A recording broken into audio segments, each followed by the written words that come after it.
جل صاحب صورتحال آپ کے سامنے ہے. تحریک انصاف اپنے موقف اپنے سٹانس پر قائم ہے اور لگ رہا ہے کہ وہ شاید اس سے ایک انچ بھی پیچھے نہ ہٹیں جب تک انہیں کوئی ریلیف ملتا ہوا نظر نہ آئے. دیکھیں میرے پاس یہ جو اپوزیشن کے جائز مطالبات ہیں وہ تو حکومت کو ہر حالت میں تسلیم کرنے چاہیے اور وہ کریں گے.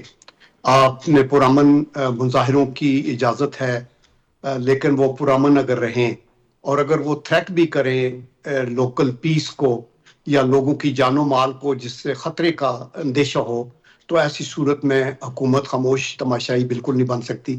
اور that is why few arrest here and there, اور وہ اس ٹیمپو کو توڑتے ہیں. لیکن آپ نے دیکھا کہ ابھی پنجاب میں کچھ شکایات آئی ہیں کہ جی لوگوں کے ساتھ زیادتی ہوئی ہے. ویئرز 3 صوبوں کے اندر جو لوگ پرامن رہے وہاں کچھ بھی نہیں ہوا.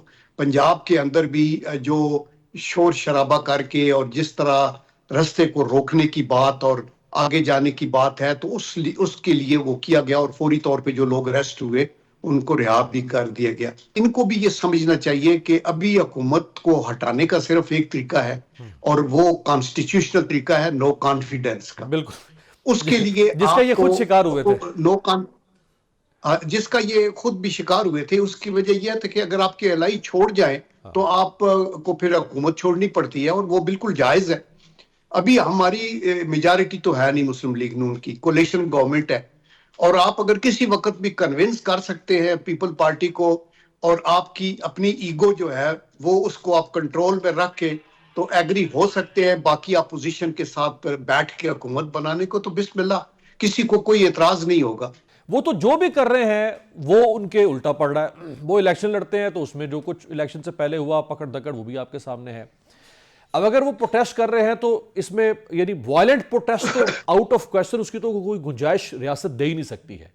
لیکن آپ بھی جانتے ہیں کہ پاکستان کا سیاسی کلچر ہے، جب لوگ کارکن ورکر باہر نکلتے ہیں تو سڑک پہ ہلا گلا، تھوڑی ٹریفک بھی رک جاتی ہے. اچھا پی ڈی ایم نے بھی لانگ مارچ نکالا، مولانا فضل الرحمان صاحب نے بھی لانگ مارچ نکالا، جلسے کیے. میں آپ کی بات سمجھتا ہوں، بڑا لاجیکل آپ بات کو لے کے آ رہے ہیں، لیکن اس کو آئی ایم شیور ناظرین بھی سمجھیں گے جی جی کہ پی ڈی ایم کے جلسے یا مولانا فضل الرحمان کے جلسے کبھی بھی اس طرح نہیں تھی کہ توڑ پھوڑ کرنی ہے اور ہم اٹیک کرنے آ رہے ہیں. پیسفل رہے اور پیسفل بکھرے.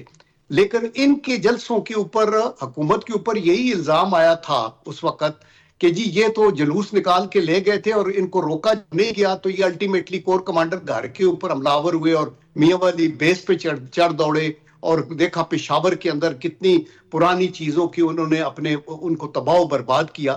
تو اس لیے حکومت can't wait till the end of the result کہ جی ابھی کچھ لوگ کو ہلاک ہو جائیں یا جانوں کا نقصان ہو جائے. یہ اگر پیسفل رہے نا، ابھی کنٹری کے دیکھو تینوں صوبوں میں کچھ نہیں تھا، ادھر یہ ابھی بھی کہیں یہ دھرنا دینا چاہتے ہیں جلوس. لیکن میں نے کل بھی کسی ٹی وی چینل پہ کہا کہ جہاں ان کا کانسٹیٹیوشنل رائٹ ہوتا ہے پروٹیسٹر کا کہ وہ اپنی آواز بھی بلند کر سکے، وہ جو کچھ کہنا چاہے کہہ سکے، وہ پروٹیسٹ بھی کرے، وہاں نارمل سٹیزن کا بھی ایک کانسٹیٹیوشنل رائٹ ہے، آپ کا بھی میرا بھی، کہ ہمارے بچے اسکول جا سکیں، ہمارے پیشنٹس ہاسپٹل جا سکیں. لوگوں نے ایئرپورٹ پہ جانا ہے، سڑک آپ بند کر کے. ہم ہمیشہ رواج جہاں یہ ہے کہ پروٹیسٹ ایسی سڑک پہ کرو جو رش ہو، تاکہ کمیٹی چوک پہ کرو تاکہ سارا پورا شہر ہی بند ہو جائے نہ گاڑی، اور وہ سارا جلوس کی شکل میں ہی پھر نظر آتا ہے. مریم نواز صاحبہ نے بطور چیف منسٹر یہ بات کہی کہ میں ان سے رتھلس طریقے سے نمٹوں گی ان کے احتجاج اور ان کی مزاحمت سے. کیا ایک چیف منسٹر کو ایک الیکٹڈ ڈیموکریسی کے اندر یہ ٹون استعمال کرنی چاہیے؟ بھلے آپ رتھلس ہو طریقے سے نمٹے، لیکن کہنا کچھ چیزیں کہنے کو مناسب ہوتی ہیں. نہیں دیکھیں، رuthless تو ایک ڈیموکریٹک لیڈر بالکل نہیں ہو سکتا. ہم تو کنسیڈریٹ ہوتے ہیں ہمیشہ.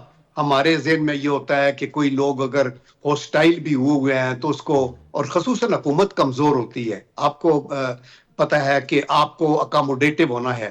تو وہ میرے خیال میں جو مریم کا یہی ہے نا کہ جب پہلے جو کچھ ہوا یہاں راولپنڈی میں یا میاں والی میں یا پشاور کے اندر اور یہ لاہور کے اندر ہوا، اس سے وہ اجتناب کرنے کی کوشش ہوتی ہے. دیکھیں مسئلہ جب پروٹیسٹ ہوتا ہے تو صرف پولیٹیکل ورکرز کا نہیں ہوتا. ایک تو کچھ ورکرز بے راہ روی کے شکار ہوتے ہیں، ان کو غلط ایموشن پہ آپ غلط ہلا شیری کر کے چڑھا دیتے ہیں. In addition to that fifth columnist اس میں شامل ہو جاتے ہیں صحیح۔ اور وہ آپ کو دیکھ پتا ہے کہ ایون را کے ایجنٹ بھی دن دناتے پھر رہے ہوں گے لاہور میں بھی آگے پیچھے یہاں کئی سکھوں کے قتل ہوئے اس کا فائدہ اٹھا کے وہ کرتے ہیں تو دیٹ از وائی حکومت کے جو کارندے ہوتے ہیں وہ یہ کہتے ہیں جی کہ پھر آئینی ہاتھوں سے ہم نمٹیں گے۔ نپٹیں گے اگر آپ قانون کو ہاتھ میں لیں گے